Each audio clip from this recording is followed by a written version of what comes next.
Go. Welcome to First Verse with Steve and Marissa, and we are in Exodus 27. The burnt offering. Now, I was reading through the Bible the other day, and I don't remember which verse I was somewhere in the New Testament. It was talking about Jesus, and it talked about how Jesus was the burnt offering. And immediately I'm just like, that's covenant language. Because here it is. There was a difference between the burnt offering and the other offering he did. And Jesus was laid out as a burnt offering, even though fire was not used in the crucifixion. But again, everything in the Bible, everything in the Old Testament leads towards Jesus on the cross. All right.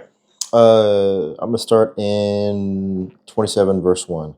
You shall make an altar of acacia wood, 5 cubits long and 5 cubits wide. The altar shall be square, and its height shall be 3 cubits. You shall make its horns on its 4 corners. Its horns shall be part of it. And you shall overlay it with bronze. And you shall make its pots for its ashes, and its shovels, and its basins, and its meat hooks, and its fire pans. You shall make all of its vessels out of bronze. You shall make a grating for it, a network of bronze, and on the net you shall make 4 bronze rings at its 4 corners. You shall put it under a ledge and altar, under the ledge of the altar beneath, so that your net shall reach halfway up the altar. You shall make poles for the altar, poles of acacia wood, and overlay them with bronze. The poles shall be put into the rings, so that the poles shall be on the 2 sides of the altar when carrying it. You shall make it hollow with boards, just as it was shown you on the mountain, so shall they make it. That's an interesting verse on verse 8. That's the first. It said it somewhere else. 26 verse 30. Set up the tabernacle according to the plan shown you on the mountain. Yeah. So Moses was shown all of this. He was given a picture. He was given an image, whatever. He was given it, and then he was given the instructions. I was wondering about the burnt offering thing, because like in the House of David show, it was like a bronzy color, and I'm like, but we're reading about all this gold stuff and prior chapters. Like, where's this other color coming from? Because God said so. Well, so that tells me, verse 8 and that verse 30 you were talking about, Moses was shown all this. When God gives you a vision, you are also supposed to be given instruction. And if you haven't been given the instruction, press into the Lord. Press in, whether it be fasting, whether it be whatever you aren't doing that is getting closer to the Lord, get closer to the Lord, because I guarantee you, He's not going to leave you with just an idea of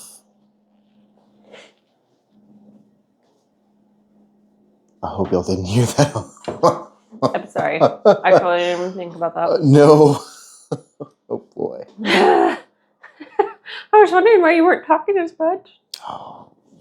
Wondering whether I should edit that out or not. Do you want to just say it again in case you need to edit?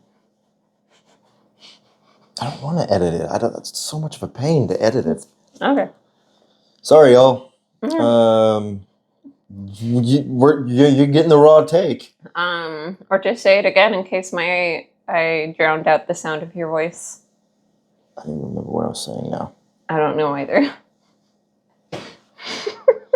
All right, there's a button up here. Push it off the next time that happens. Oh boy. Okay. I have a note on verse 1, which it's, I guess, like that whole little chunk. It says the altar of burnt offering was the first thing the Israelites saw as they entered the tabernacle courtyard. Here, sacrifices were constantly made. Its vivid presence constantly reminded the people that they could only come to God by means of sacrifice. It was the only way that their sins could be forgiven and taken away. In Hebrews 10 1 through 18, Jesus Christ is portrayed as the ultimate sacrifice. This teaches that we are not to seek any other means to having a personal relationship with God. So, yeah. An interesting note here. This verse 2 of 27.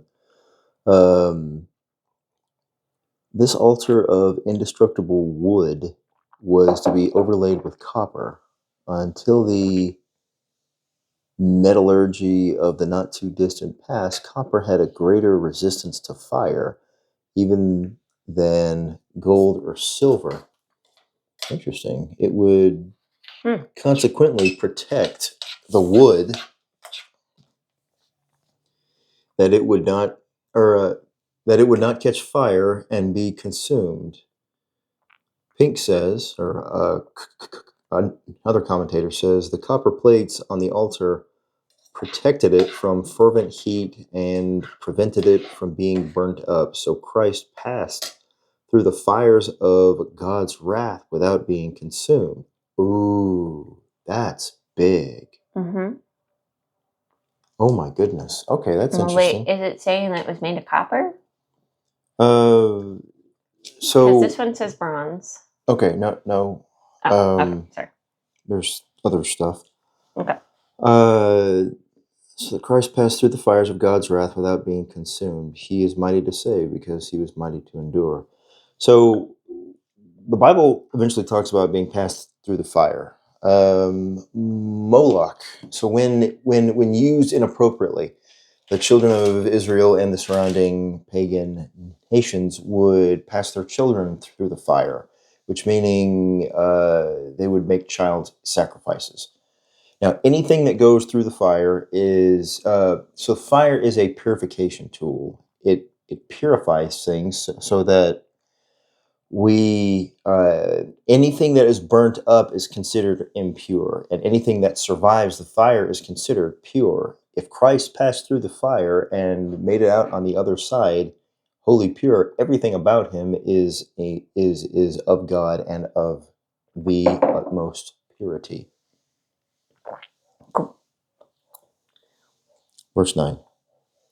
The courtyard. Oh, let me make a note because I just remembered it. The note of verse 8. Moses was shown what the tabernacle will look like. He was shown all of this in intricate detail. And because of that, the human mind being what it is, it's hard to comprehend stuff given instructions. So Moses had the vision in mind. He was given the instructions. Now he could finally give the instructions to the people. The people were to go about and do what he saw. So essentially, we're reading the instructions without the vision. Yes. Because I honestly have, I can sort of understand what it looks like, but I just keep going back to the House of David show, wondering if they did it biblically accurate or not, because I'm just like, this is really hard to visualize. And then they're using a set of measuring that we don't even use today. Yeah. Yeah. But if I'm reading the cubits correctly. So cubits, they were first used to I mean, it was used from the tip of your finger to the bottom of your elbow. And since not everybody has the same cubit, there had to be a standard somewhere. Right. So 3 cubits high would be 7.5 feet. So, oh wait, no. 3 cubits would be 4.5 feet, and then 5 cubits would be 7.5 feet. So it sounds like they were about right with the burnt offering thing in the show. Probably. Okay, sorry. Like that's all I have to go on. I know I keep referring to it, but this is a lot of detail. What she's trying to say, what she's not saying, is that when we need to see it. We really need to see it to really understand it. You can. It's like trying to lead someone through a path blindfolded, and they don't have any vision of the path that you're leading them on, but you're telling them, okay, step right, step left. Have you ever had your spouse tell you to do something, and they think that they've explained it very well? Oh man, I can almost feel my wife staring at me. And I'll put myself in that camp too. I think I explained things very well, and come to find out, I didn't. So when you see it, you understand it. Okay. The courtyard, verse 9. Make a courtyard for the tabernacle. The south side shall be 100 cubits long. That's really long. That would be about 150 feet or 46 meters. And is to have curtains of finely twisted linen with 20 posts and 20 bronze bases, and with silver hooks and bands on the posts. The north side shall also be 100 cubits long, and is to have curtains with 20 posts and 20 bronze bases, and with silver hooks and bands on the posts. The west end of the courtyard shall be 50 cubits wide and have curtains, so 50 cubits would be about 75 feet long. With 10 posts and 10 bases. On the east end toward the sunrise, the courtyard shall be 50 cubits wide. Curtains 15 cubits long are to be on one side of the entrance with 3 posts and 3 bases, and curtains 15 cubits long are to be on the other side with 3 posts and 3 bases. For the entrance to the courtyard, provide a curtain 20 cubits long of blue, purple, and scarlet yarn and finely twisted linen, the work of an embroiderer, with 4 posts and 4 bases.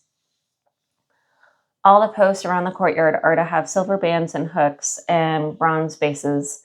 The courtyard shall be 100 cubits long and 50 cubits wide, with curtains of finely twisted linen 5 cubits high, and with bronze bases. All the other articles used in the service of the tabernacle, whatever their function, including all the tent pegs for it and those for the courtyard, are to be of bronze.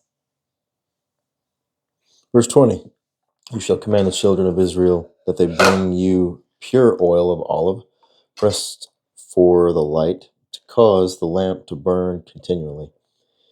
In the tent of meeting, outside the veil, which is before the testimony, Aaron and his sons shall arrange it from evening to morning before the Lord. It shall be a perpetual statute for the children of Israel for generations to come. All right, let's look at notes. There's some interesting stuff in there. All that points to Jesus. So let's exposit. I get a date. You get the other one. Okay. Because mine doesn't have any more. You get a date. Okay. Swagger.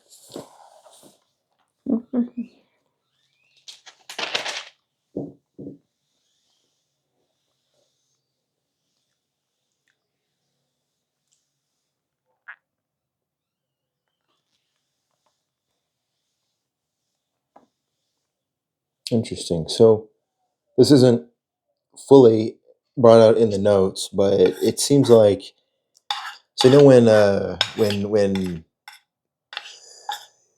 Israelis would be in, or the Israelites would be in mourning, they would put on sackcloth and ashes on their head. Ashes are what passed through the fire, so that's technically putting something pure on their head.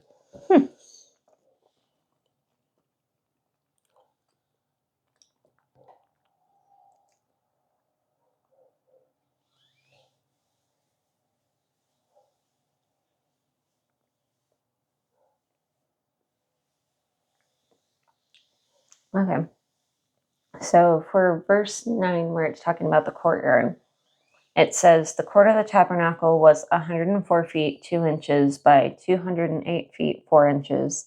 It had 60 pillars and 60 bases of bronze, 120 bands or rods, one on each side of the pillar to hold up the pillar. The bronze pillars had silver capitals. The gate's base was 41 feet 8 inches, and the height of its hangings 10 feet 5 inches. The stakes, which held the silver rods on each side of the pillars, were bronze. I use up. Let's say.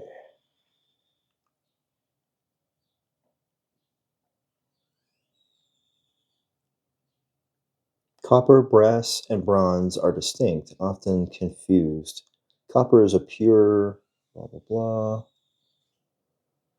Known for high conductivity. Brass is a yellow alloy of copper and zinc used for musical instruments and hardware, while bronze is brownish. It's a harder alloy of copper. Okay, so bronze and copper are directly related. I guess actually brass is a yellow alloy of copper. So copper is pure, and brass and bronze come from it. Okay, that makes sense because that says brass, bronze, and this is copper. Okay. Did you know that you were going to learn some scientific facts? Wow.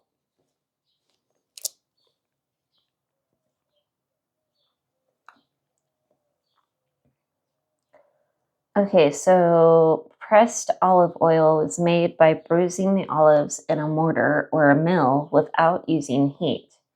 Inferior oil could be made under stronger pressure using heat. From this, in Leviticus 24, verse 2 and 4, it would seem that the light burned day and night. This does not contradict verse 21 in Leviticus chapter 24, verse 3, which no doubt mean only that the lamps were serviced each evening and morning. Note, this completes the first section dealing with the tabernacle, or dealing with building the tabernacle. The subject is resumed again with some additional details in chapter 31 and again in chapter 35 and 38. Instructions for setting up the tabernacle are given in chapter 40. Okay, what's Leviticus?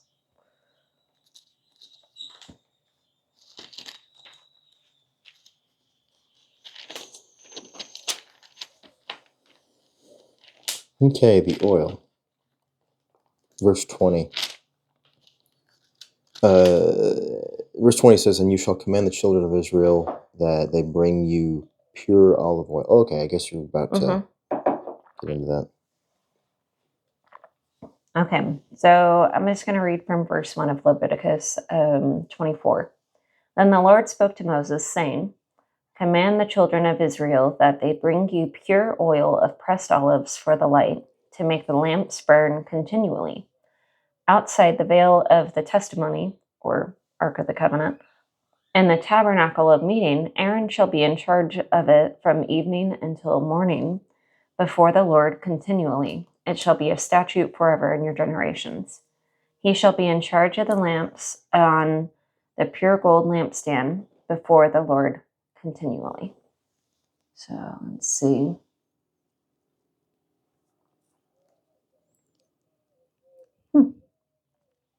That makes me wonder if they still have, because technically, like, they don't have a tabernacle built right now, right?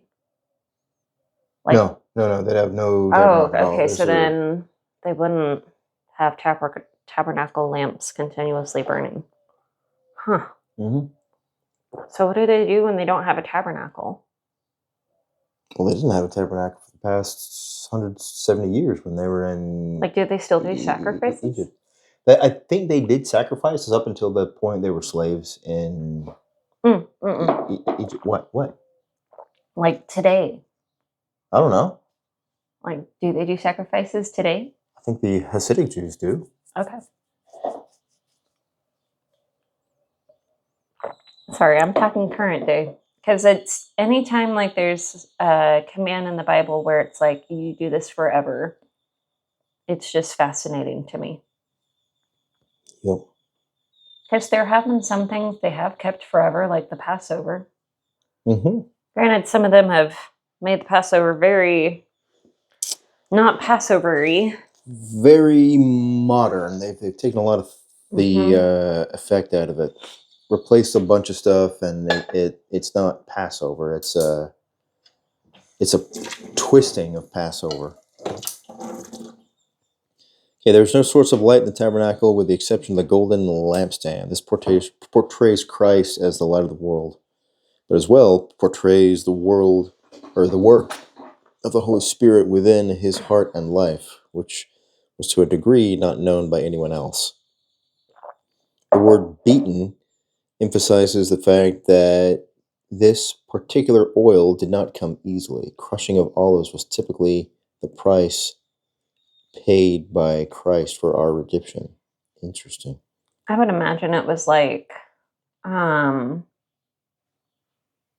I wonder if they had like a device or something where they used to like literally press the olives, or if it was like have you ever seen people make like salsa in the molcajete? Mm-hmm. I wonder if they had like something like a molcajete. But I've got to get going for work. Yep, well, we gotta get. Catch us next time for First Verse. Have a good day.